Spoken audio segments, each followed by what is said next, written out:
Assalamualaikum warahmatullahi wabarakatuh. Halo, selamat pagi teman-teman. Selamat datang di BioFuture. Sebelumnya perkenalkan, saya Gisa Aulia Agustin. Lagi Mufidah. Di sini ruang dimana kita akan mengupas tuntas tentang topik kita hari ini. Topik kita hari ini itu sangat menarik teman-teman, yaitu tentang bagaimana industri farmasi yang menyelamatkan nyawa serta lingkungan kita juga. Tentunya kita akan membahas bioteknologi hijau dan berkelanjutan di dalam dunia industri farmasi. Nah, sebuah revolusi diam-diam yang sedang terjadi di balik lab-lab penelitian tentunya menggunakan kekuatan alam dan teknologi untuk menciptakan obat yang lebih aman, obat yang lebih baik dengan cara yang lebih aman dan lebih baik juga. Langsung saja ya teman-teman, kita sambut narasumber kita kali ini pada pagi ini, yaitu ada Gina Mufidah. Langsung saja ya Kak ya. Saya mau tanya nih Kak, tentang bioteknologi hijau, apalagi bagi masyarakat-masyarakat yang awam. Bioteknologi hijau itu tuh apa sih?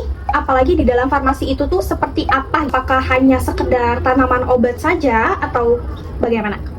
Baik, terima kasih host. Itu pertanyaan yang sangat bagus.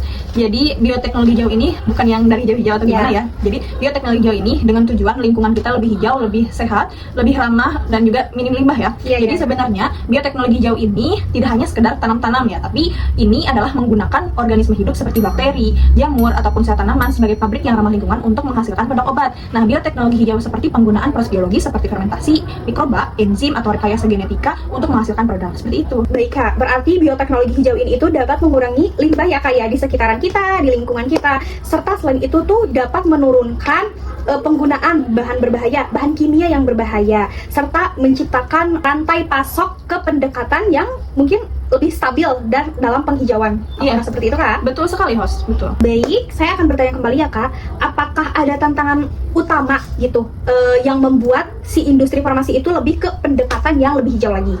Tentu saja host, jadi tantangannya itu cukup besar seperti ketergantungan pada ekstrak tanaman obat, kemudian produksi kimia yang menghasilkan limbah tinggi, keterbatasan sumber daya alam, rantai pasok obat yang tidak stabil. Nah, karena itu negara-negara sekarang mulai mendorong transformasi biofast manufacturing agar industri farmasi menjadi lebih berkelanjutan. Oke, baik Kak. Apakah Kakak bisa memberikan contoh nyata bagaimana tentang bioteknologi hijau yang bekerja dalam pembuatan obat? Sebenarnya sudah ada beberapa penelitian, ada beberapa peneliti yang melaporkan bahwa telah berhasil merekayasa Saccharomyces cerevisiae untuk menghasilkan produk THP ataupun tetrahydropapaperin dan juga papaperin yang merupakan prekursor penting dalam anestesi dan juga relaksan otot-obatnya ya. Kemudian ini sangat penting terutama karena pasokan obat-obat tersebut sempat mengalami kelangkaan global. Nah, dengan fermentasi mikroba, produksi obat tidak lagi bergantung pada tanaman opium poppy yang sulit dibudidayakan dan memiliki proses ekstraksi yang kompleks. Jadi ini itu bukan hanya tentang hijau ya Kak ya, tetapi juga akan meningkatkan ketersediaan obat.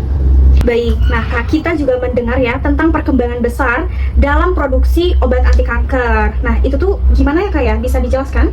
Baik, jadi tentu saja ya ada peneliti yang telah melaporkan bahwa keberhasilan rekayasa mikroba Vicia pastoris untuk memproduksi satarantin ataupun jadi salah satu prekursor penting ya itu dalam obat kanker yaitu pinblastin. Nah, mereka membagi jalur kompleks ini menjadi 3 modul yaitu NPT modul, STR modul dan juga KAN modul. Nah, dengan Cas9 pada penelitian tersebut dan optimasi metabolik, mereka mencapai titer 2,57 mg per liter jauh di atas produksi pada Saccharomyces cerevisiae. Oke.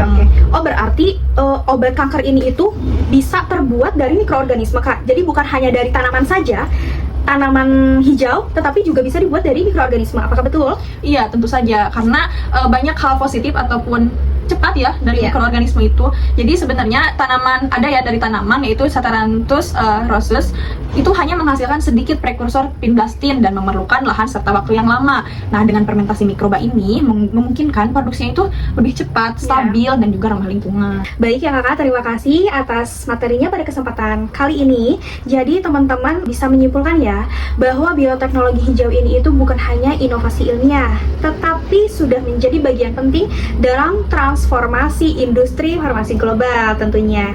Nah, dari pengobatan yang efektif serta yang bergerak menuju ke proses yang lebih ramah lingkungan ya, agar terhindar dari limbah-limbah.